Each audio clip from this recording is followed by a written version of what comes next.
Hi hello నమస్తే అందరికీ నా పేరు నరేష్. మరి ఫస్ట్ టైం చూస్తున్న వాళ్ళు ప్లీజ్ సబ్స్క్రైబ్ చేసుకొని వీడియో చూడండి. మరి సంక్షేమ పథకాలపైన రాజకీయాలపైన విశ్లేషణ మరిన్ని ఇన్ఫర్మేటివ్ వార్తలు ప్రతిరోజు చెప్తూ ఉంటాను. ప్లీజ్ సపోర్ట్ చేయండి. మరి వివరాలకు వెళ్తే మన పీఎం కిసాన్కి సంబంధించిన వార్త మన దేశవ్యాప్తంగా మన రైతులమందరము మరి 20వ విడత 2000 మన ఖాతాలో పడతాయని మనం ఎదురు చూస్తున్నాం. ఆల్రెడీ జూన్లోనే పడాల్సింది, ఆల్రెడీ ఒక నెల లేట్ అయిపోయింది.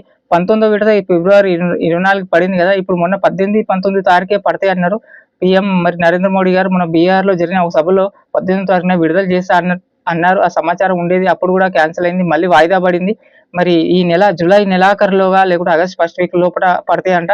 మరి ఇంకా తొందరగా పడితే బాగుండు. మరి కరెక్ట్ డేట్ అయితే సమాచారం లేదు. మరి దీనికి కారణాలు ఏమంటే చాలా రాష్ట్రాల్లో ఈ కేవైసీ అనేది కంప్లీట్ చేసుకోలేదంటే రైతులు కంప్లీట్ చేసుకోలేదు. అదేవిధంగా పాస్బుక్ బ్యాంక్ లింకులు, బ్యాంక్ ఆధార్ లింకులు లోపాలు, అట్లనే పాస్బుక్ కి మరి ఆధార్ కి నేమ్ మిస్టేక్స్ రావడం, ఇలాంటి లింకులు కొన్ని ఉన్నాయంట, కొన్ని లోపాలు. ఇవన్నీ సరి చేసుకోవాలి. పోయిన విడత కూడా సరిగా పల్లె లబ్ధిదారులకు అందరికీ అందాలి కాబట్టి ఇవన్నీ సరైనాక వేస్తామని సమాచారం. కానీ ఏదేమైనా కూడా తొందరగా పడాలని ఆశిద్దాం. మరి ఇలాంటి అప్డేట్స్ సంక్షేమ పథకాలపైన రాజకీయాలపైన చెప్తూ ఉంటాను. ప్లీజ్ సపోర్ట్ చేయండి. వీడియో నచ్చితే లైక్ చేయండి. Thank you.